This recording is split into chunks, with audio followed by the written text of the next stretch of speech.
Why Media Group? The fastest growing media group in North America.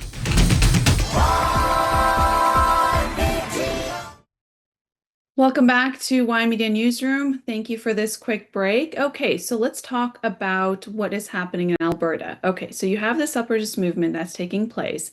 And so now Alberta moves closer to this date. And so this is very critical because Alberta is conservative heartland, and the leader of the Conservative Party and the official opposition leader is Pierre Poilievre, and now he is an Alberta area MP. If you recall, he lost his seat in the Ottawa area riding where where he was an MP for about 20 years. He lost in the general election last year, and therefore in a by-election, he was able to get back into Parliament by becoming an MP in Alberta. And he said that he's going to have a campaign where he will essentially go around Alberta and make sure that it promotes staying in Canada. And this is very significant because this is a time where Canada needs unity. It's going into CUSMA review in just a few weeks.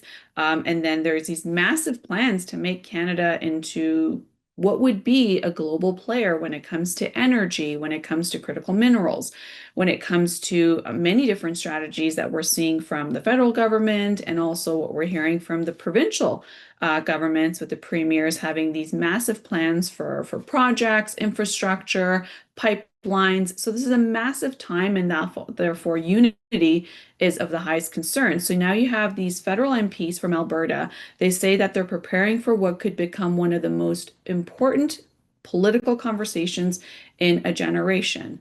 And you have members of the parliament from different parties acknowledging that the frustration in Ottawa is real for Albertans. So no longer just ignoring Albertans on what they consider as Western alienation, but they argue that this is a time where they need to bring Canada together, and saying that the real answer is not reforming Confederation and not leaving it, essentially making it work for Albertans. So now the debate is expected to intensify throughout the summer months as Albertans weigh economic grievances, political policies, and national unity. So this referendum question on Alberta separation could appear on the provincial ballot later this year if legal and procedural requirements are met. So now you have this growing frustration over energy, policy, equalization payments, federal regulations, and Alberta's relationship with Ottawa.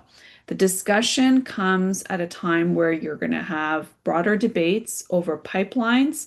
You have this massive move on extending pipelines, making sure that the pipelines from Alberta go through BC to the Pacific Asian markets. And at the time where you're seeing this federal provincial relationship, somehow getting closer and warmer. And not to mention that Prime Minister Mark Carney, he was actually raised in Alberta. Even though he was born in Northwest Territories, he was raised in Alberta. So, it's quite historic, that deal that they assigned with Premier Smith and Prime Minister Mark Carney, but yet this momentum hasn't slowed down. So while, there is this movement that's happening, it's showing that the supporters of the separation movement from Alberta, separating from Canada, has increased in recent years, but polling, is continuously showing that a majority of Albertans prefer to remain in Canada. So recent polling shows that support for separation generally ranges between 21% to 31%. It was the same percentages even compared to last year. And you have the opposition to separation ranging from anywhere from roughly 62% or 72%. And this is over most major polls. And that's exactly kind of the average. One Angus Reid survey showed 65% of Albertans would vote to remain in Canada versus 29% said that they would support a separation from the rest of Canada. So you have Alberta is, home to 5 million people, and it remains Canada's largest oil producing province. But this is a growing concern where you're seeing that this separation movement was initially a fringe political discussion and movement, and now it's growing to a broader scale, given that Premier Smith is now holding a referendum on it. So now you have federal MPs that are saying that they're going to openly prepare for conversations about separation and sharing how serious the issue is.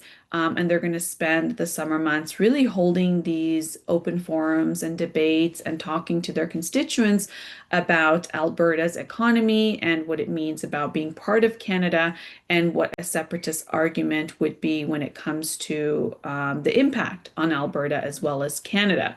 So this is significant because you have, this momentum that the MPs do have to react and have to be able to work with Albertans to have their voices heard. The referendum date is set, and of course, we're going to bring you the latest as this story evolves.